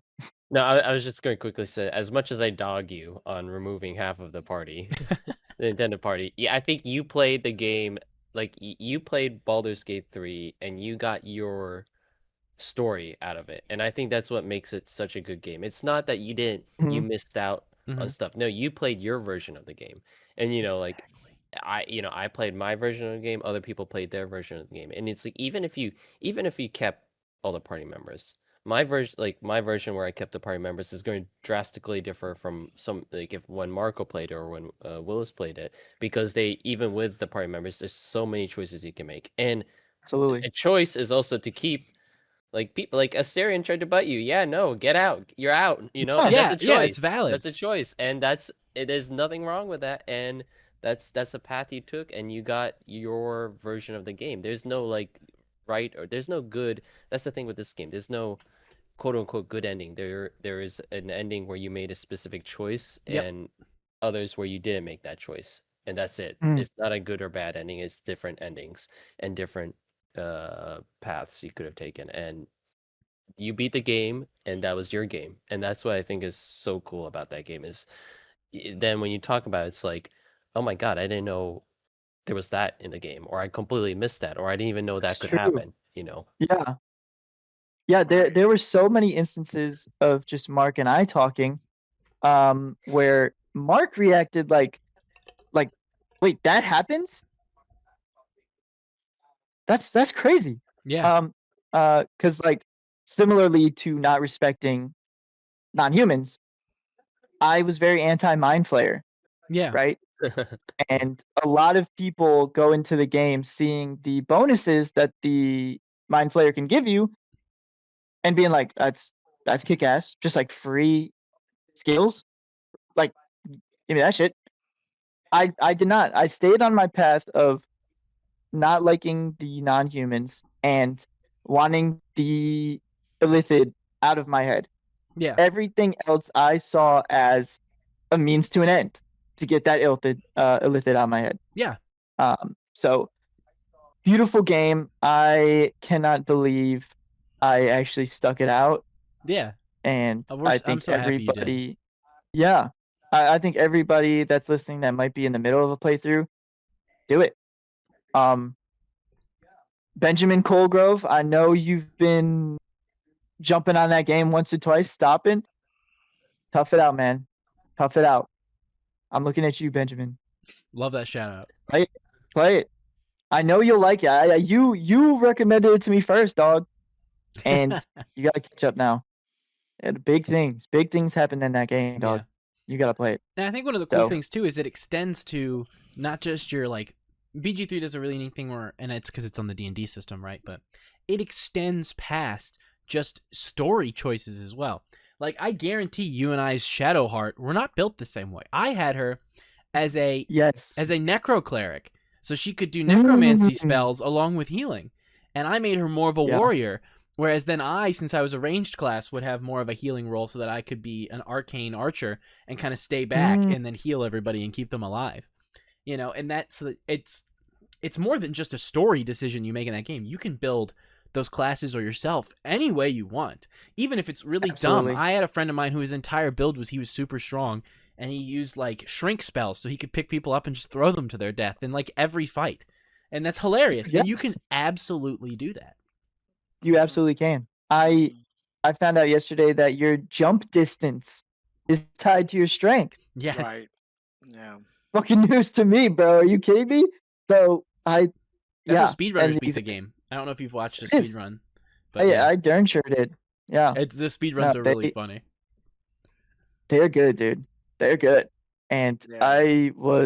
I can easily see how game like that is like on the top of like Mina's games that she loves. yeah. Mina, the guest that was here last week, loves Baldur's Gate. And so I can easily see how a game like that gets on people's top tier list. So very pleased. Yeah. Yeah, it's true. Like a lot of people advertise games and they use it, they throw this term around a lot of it's an RPG, a role-playing game. But I think Baldur's Gate 3 is like one of the ultimate Mhm. examples of a true role-playing game of Yeah. I can play this, I can play it however I want, I can be whatever character I want. I can choose Mhm. I could choose to have companions, I could have certain companions, I could have no companions, and I can still play the game. You can do this as a solo run, and obviously it takes a lot from Dungeons and Dragons. It's basically Dungeons and Dragons, the video game. And in Yeah. Dungeons and Dragons, you essentially can do whatever you want, but sometimes it's hard to translate that into a video game, and Yes. especially into a narrative as good as Baldur's Gate 3 has. Mhm. Because I've had situations where I've been part of campaigns with Call of Cthulhu or with Dungeons and Dragons where yeah, everybody's kind of doing what they want, but it's at the cost of the story, right? Whereas like, or if you have somebody that's like really into the story, you have a DM that's really into the story, Yeah. you get railroaded into something where you're like, okay, I'm not even playing the game anymore. Like I have to, but this is the perfect amount of, yeah, you're not totally locking yourself out of content. You're just experiencing it differently. Mhm. Whereas, if you're missing a certain companion for a key moment, it's not like, oh, you can't do that. You don't have access to it. It's just, hey, you don't have that scene where that companion would have been. Yeah. However, I have good news for you. All of that content you missed is behind Baldur's Gate 3 Ultimate Edition. For $90, you will have access to all the cutscenes that you missed in the regular game. Oh my god, I gotta buy that right now. So you better buy it right now. Yeah. Supplies are limited. The digital copies. Oh, that's No so disc. Yeah. funny. Yeah. Yeah. No, I'm Personally, glad you enjoyed it. as an avowed enthusiast of RPG games, I gotta say Baldur's Gate 3 is definitely one of the best out there. I see what you did there. I see what you did there. I know that I'm not What in do the you guys room tell with me? you, but I'm next to your speech window, so I'm gonna like turn to you. This is really funny because on the stream it's the other way. Yeah, I'm Oh, serious. to the left? It's to the left, yeah. There you go. Yeah, there's the clip. Yeah, There's the clip. okay. Clip will Is it- chat. well, I gotta- Dude, shout out Avowed. what? Mark? We're all looking at Mark. I'm What'd like, you say? Oh wait. What did you say? Wasian? This guy. yikes. Wait, wait. Yeah. Yeah, no, beautiful game. Mhm. I loved it, and I And- think it's good. I think the thing that excites me too is, I mean, I know Larian's gone through some controversies with like the AI art stuff and everything recently, but they talked many times about the fact that they felt limited making BG3, that they felt that the Crazy. D&D rule set and the things Hasbro put on them limited their creativity. So Wow. I am insanely pumped for Divinity. Right. Like insanely pumped. Like them with the wheels off, training wheels off, like letting it ride. Dude, that could be phenomenal. Like Mhm. generational game, which Mm. will hopefully have a physical release. Yeah, Agreed. hopefully. Yeah. But I'll make a little bit of a transition here, unless you want to say anything about BG3 yet.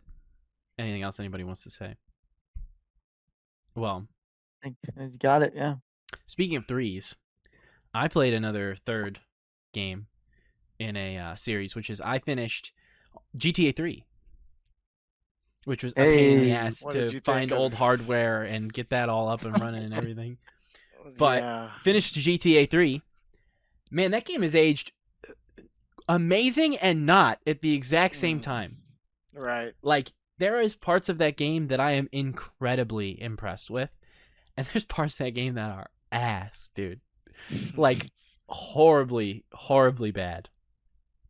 Right. I'll get it out of the way. I think the game's really good. I'd give it like an 8 out of 10. I'm sure at the time when it came out, it was a 10 out of 10. The story's decent.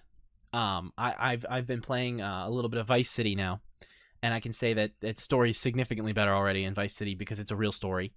It's more like Right. interconnected missions in 3 that kind of have an ongoing plot with like a main goal in mind, which is to catch these people who betray you in the opening cutscene, right, and kill them. Mm. That's the main plot of GTA 3, and that's about the only plot it really has. It's you doing Right. missions to try and find them, hopefully, while you do them. So the story is very limited, especially considering you're a mute protagonist. You have no dialogue. Right. In Claude, There you go. Claude Speed is. Claude Good Speed is times. his name. Yeah. But the game is really fun. I can't deny it that it's really fun. I quite like GTA 3. I think it's really enjoyable to just be in that game because it's such a time capsule.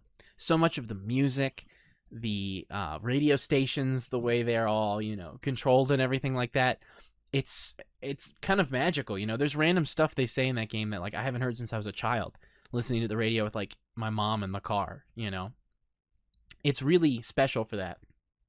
And it's definitely a classic. I think anybody who tells you it's better than an 8 out of 10 has nostalgia talking, though. That game is hard as fuck. It is. You want to talk about save scumming? I save scummed so much. Like, just literally like turning the game off and on so that my mission fail wouldn't happen. Like, over and over again to like get it to reset a checkpoint instead of completely resetting me. Because when you die in that game, you lose all your weapons. You got to go and rebuy all of them from the store. And then run the whole mission again. And GG wants to comment. And some of those missions are hard, man. Like some of the cars die in like, I don't know, like a second of getting bullet fire on them. I mean, Mark watched me the other day completing a mission where you're just like, you have to like run from a group of suicide bombers who are coming from all sides. I must have reset that mission 100 times. Like, Wow. it's so hard and challenging. I know they fixed that, I think, in a lot of the like remasters or whatever, but I was much more a fan of going back and trying to play the originals however I could than actually running through the legacy versions. I wanted that original experience to kind of talk about it. Which video coming soon on the YouTube channel, by the way, where I'm talking about that game and its impact, which will be very fun. But it was really good. I won't deny it. It was quite good, but it has definitely aged since 2001, which it's kind of crazy that game came out in 2001, by the way. 2001. Like, it looks better than some other PlayStation games do at the time, definitely. Mm-hmm. but- That's another funny random thing, by the way. Sorry. No, you're I just good. really want to jump in. that's another one of those things of Rockstar actually removed the original versions Yep. of those games, and you have to, if you want to play them digitally, back to what we were talking about, you can only play the broken ass shitty, not done by Rockstar, by the way, like Yeah, outsourced remakes. Yeah. outsourced remakes. They're like a mobile app developer. Apparently they're that- better now. I was doing a little research for my videos. Apparently they've been patched, but there's still a lot of problems. Right, I- but just go I play the was original. gonna say I played GTA 3, but how I played it was when it was on like the iPhone, like a really old iPhone 2, and that's how I played it like Yeah. back in like high school. I played it on my phone. Wow, that's impressive. As God intended. Yeah. Right. As That was as it always was a vision intended. for Rockstar. right. Yeah, I mean, if you Yeah. didn't have a PS2, like I have a PS2, I know Marco, you're talking about you have a PS2. If you didn't have one, what do? You got to go like emulate and stuff like that, right? Like, what would you Right. do? It's Right. hard. It's really tough, and it also, I think a huge part of GTA is the music. Like the radio stations matter a lot, the energy, the vibes. Absolutely. It's kind of part of the Absolutely. experience, and a lot of that is lost in patches when they lose licensing rights. So it makes playing that original version all that more sweet. Mhm. Like I actually, a really great example would be, I have my old copy of Vice City that my dad had that I took from him that I can run in the PS2. That was pretty awesome. I can't believe he still has that copy after like 20 years. That was pretty wild. But I boot up Vice City, and the opening song you get when you jump in the car for the first mission, like opening cutscene ends, get in the car, drive, is Billie Jean by Michael Jackson. Wow. And I was like, Oh. there is no way a future version of this game has this. There's no way. Right, They never kept that right. music license. No way at all. Like, it's just... Mhm. And that's part of the magic, I think, of those old games. They took a time period, whether it was the 90s with San Andreas, 80s with Vice City, or like the current era at the time in 2000 for 3. And GTA games really encapsulate an era. That's what I hope also 6 can do really well, is capture Mhm. the current era of culture and style and everything. But yeah, I mean, Mhm. that's a short segment. I don't have much to say about it, because GTA 3 doesn't have much of a plot. You're trying to hunt down people that hurt you in the opening cutscene, and so you do a bunch of missions to get money to find them. That's it. It's not much of a story. It's Right. very funny. Mm. Game is very funny. Great satire. Some of the missions are really fun and interesting, and so are the characters, but there isn't really an overarching plot other than just jumping from one gang to the next as you kind of screw them all over trying to find these people you want to kill. Right. I Yeah, you'll see. get more story in the future games. It's certainly a immediate. lot It's more so story. funny. Like hopping Yeah. into Vice City, more exposition in the first 20 minutes of Vice City than the entire 25 hours I put into 3. It's kind of crazy. Average GTA 3 cutscene's like 45 seconds. I'm not even kidding. Like, it's Right. hey, good to see you again. Run these drugs, man, and don't get caught. Whoop. Yep. Literally. But yeah, that's a game I'll give a big shout out to. I spent a lot of time playing recently. I brought this out, but I've been playing Persona, which is a challenge, but I've been playing Persona. Very good. I will hold a conversation for that game until I finish it, because it's very unique, but it's actually aged incredibly well. But it's very different than the modern ones. I'll give it that. But I think it's better to probably wait until I beat it. Because that game has, speaking of choices, it has 2 entirely separate campaigns.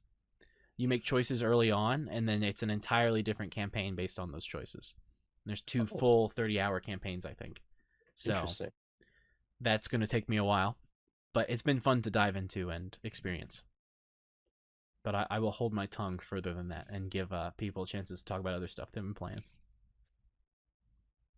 I've been playing Blasphemous 2.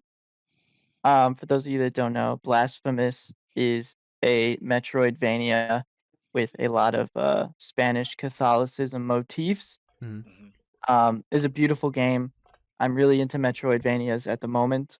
And I played the first one ages ago, like twice, and I heard very good things about the second one, so I picked that up. Steam sale is going crazy right now. For those of you that still need to get some things, the sale ends July 9th. Yep. So don't wait up too long. Certainly need to pick up a few things. Yeah, definitely Mark needs to grab a lot, I'm sure. a lot of good ones that won't fall on his backlog ever. He'll play it the second he buys it. So good things are coming out there. But yeah, no, Blasphemous 2 is really well done. Rather than only having one weapon like Blasphemous 1, this one has like three weapons that in turn also let you traverse through the areas. You know, the mace opens doors that the rapier can't open. So I thought that was really awesome, being able to switch on the fly and open doors. Beautiful game. I'll definitely talk more once I finish that one as well. But yeah, Blasphemous 2. Mm-hmm. Nice. Mark. The 1,000-yard Oh, stare.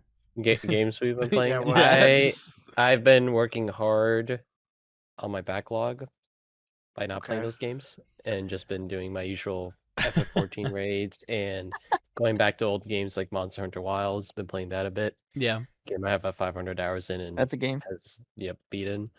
And Mecha Chameleon that we've Yes. been playing That's a little bit. fun yes. one. Fun. I We've did all want to been talk I about that this. think one. Yes. we played that a bit. I know that's sort of the viral friend gem game going on right now. I know Exactly. I'm calling them friend gems now. No more friend swaps. These are Friend friend jams. gems. These are I like friend that. gems. I These like are that. friend Start the gems. Yeah, trend. because we're having Right. fun. We're having fun. We're having it's good. Hey, drop those $6 on a game we'll play for 3 days and have a good time, you know. Yeah, why But not? that and I didn't realize this. I've been calling it Mecha Chameleon. I have too. And then I actually apparently It's didn't know. mecha, right? Like it's Mecha Japanese. because it's a Japanese Mecha. developer, and Right. if you notice, like there's like Japanese characters in the game. Right. I did so notice that. Yeah. it's intended to be pronounced Mecha Chameleon, but Good to know. very fun game. It has all the recipes of Friend Gem that goes viral, so now all the streamers are playing it. But Mhm. just sort of that game of the month. That's been fun, and yeah, I can't really think of any other game I'm supposed to be playing. I feel like maybe someone mentioned in the comments, Someone but in the I chat, don't maybe in know. the comments. No, I Starts don't. with an I A. think that's it. That's it. Yeah, we can That's leave it. that. We That's can all leave I've that. been We can leave playing. that. Yeah. Nice. If you want to be in on more of the inside jokes, join our Discord server. It's linked in every video. Yeah, if you like Avowed, fuck you. You're gonna feel the wrath of a certain friend of ours for sure for that one. GG. Oh my god, what is that? Mina making another cameo. We love to see it. Mina, would you like to say something for the stream? Mark, you're muted. She doesn't want to say anything. Oh, she's not saying anything. Okay. 007. We're gonna have you on to talk about it soon. Well, yeah, hopefully. to everybody that was laid off from it, right, Mina? Yeah, that's actually really sad. She's waiting for the Didn't, stream delay. to There's hear like it, a I think. 10-second delay. Yeah, from the because she's TV listening if on the she's TV, listening. I think. Oh, okay, that makes sense. Yeah. But yes, dancing I around. think- I love it. She I just wants think she's GG. devastated to the She's point really of silence. devastated. She's yeah. crying into Gigi the cat. Yes, she just using can't her as handle like it. a Yes, handkerchief. not enough new gamers bought 007, so everybody They lost their will chance. be executing, yes, the employees Yeah. at IO Entertainment. Okay. Sorry. Gigi's getting her moment. Yeah, who would have thought funny dialogue doesn't save a game from its unending defeat, nonetheless. It seems Gigi So. agrees. Yeah. Yeah. job. Good job, 007, for its funny dialogue. Yeah, shout out. Well, just goes to show you, to all the employees that got fired at IO, go woke, go broke. Oh, Sorry. I know, That right? was- Sorry. Oh. That was Yeah. definitely the problem with that game, Yeah, bro. it That was was not. definitely the problem. James Bond has gone woke, and this is what's happened. Yeah, for real. Is what's happened. Yeah, I actually did buy James Bond myself. I have to play it still, and I bought Ooh. Lego Batman. Oh, I've heard as nothing but well, good things about that. So I think that one looks fun. You got to jump That on and looks talk like- about that. that looks like a lot of fun. So I hope it does well, and then all the employees get fired as well. That's how So- you know it did well. That's when how they you know fire- it That's how you well know a when they game did fire well these you. days, unfortunately. This shit was And- gas. Let's Yeah, cut when- 60% of the team. Yeah, so that's I'm still waiting to play on that. I'm not gonna let that fall to the wayside. Yeah. I have been playing. I've rekindled my passion for Skyrim Hell again. yeah. And so I've been playing Skyrim, and I have fallen into the spiral of modding Skyrim, which takes longer than playing the game That's fair. itself, where you're downloading mods and then something breaks, and then you got to figure out how to fix it, and then it breaks something else, and then you end up spending more time doing that than playing it. But I am actually playing the game a lot more. I don't know how to say it.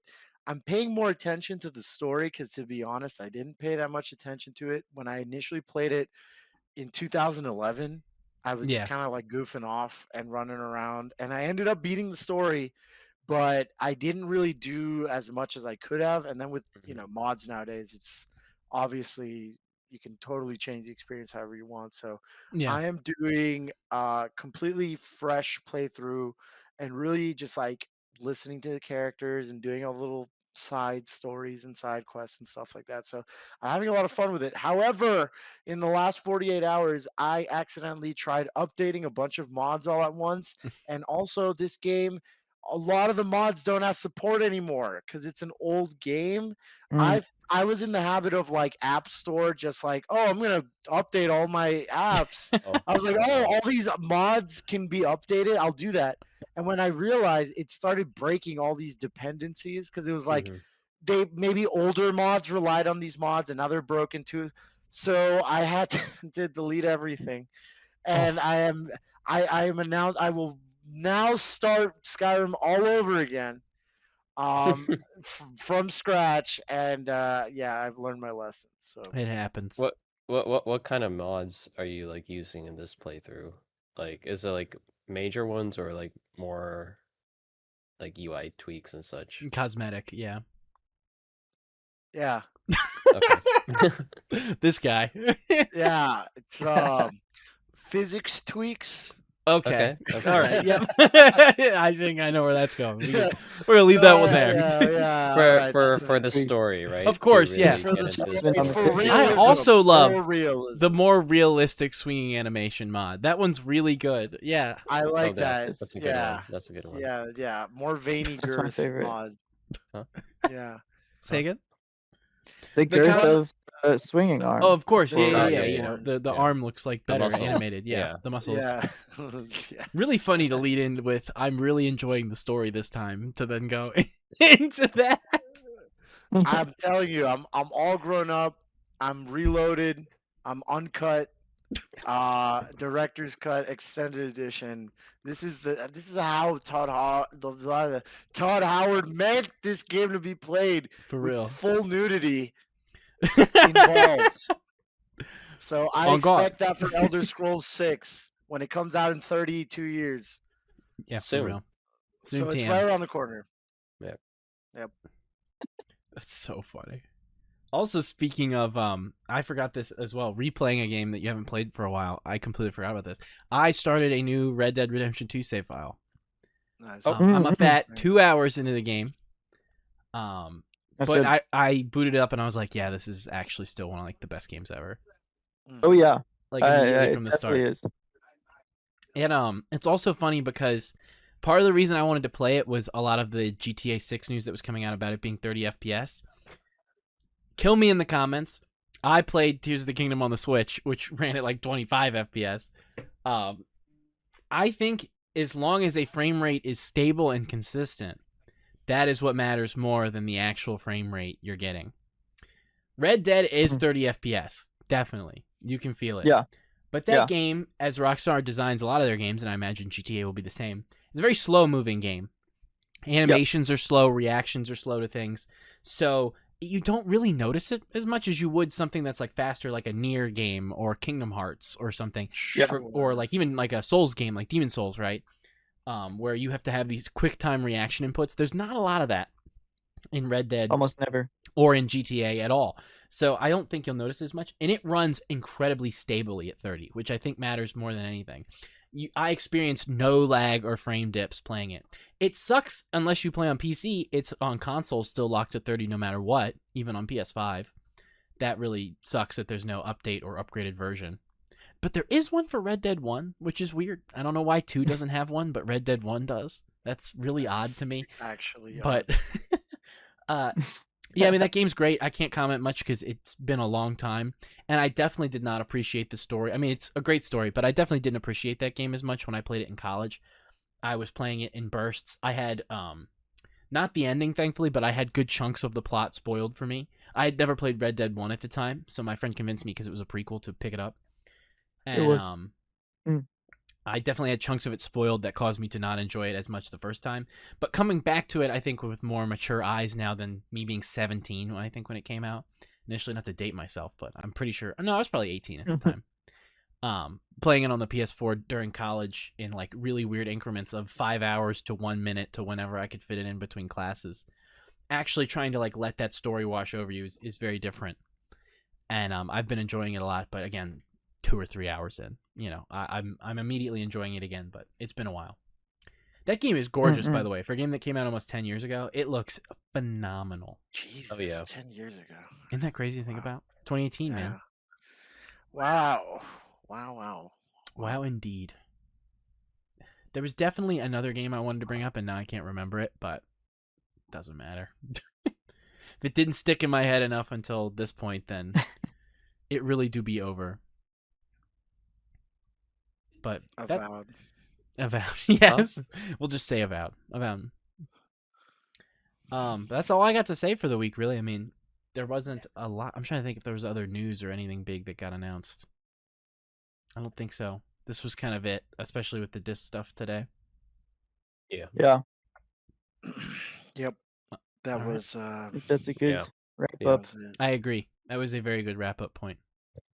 So, yeah, I mean, hey, About- avowed. We're all hopping on Avowed. We're all hopping on avowed. Dude, Avowed podcast Avowed. incoming. 2026. I For sure. Loki, actually, I would love to do maybe. Actually, I'll say this off stream. Never mind. No promises. No promises. No promises. We'll leave it Diet there, cycle. everybody. This was a good one this week. Sorry it was a little more serious maybe than the usual ones, but I think that's just the way it goes with the industry. It right had now. to be said. It had Gaming to be is said. serious. Gaming is Gaming serious. is serious. Gaming is very serious. You can never laugh No fun. Yeah. when it No comes fun. to games. Only Yeah. misery. Only Oh. suffering. Serious only. But I'll leave it there. We'll wrap it on up. Thank you everyone for watching live. The VOD will be up hopefully tomorrow or Friday. We will see depending on my work schedule and when I can edit and everything. Tune in every Wednesday. We're live around 4:35 with the episodes. And I'm live Mondays and Fridays along with That Blatant Deadlock. And or subbing in extra content after Deadlock or around it when I play. That was another thing too. Deadlock update apparently coming soon. But Wait a minute. that's just rumored. So There you go. throw that in Yeah. as a last little note. But yeah, excited for that, and I'll see you guys in the next stream on Friday. Thank you everybody who's watching. Thank I'll you see for you all again watching. soon. You know, this is, excuse me, a damn fine cup of coffee.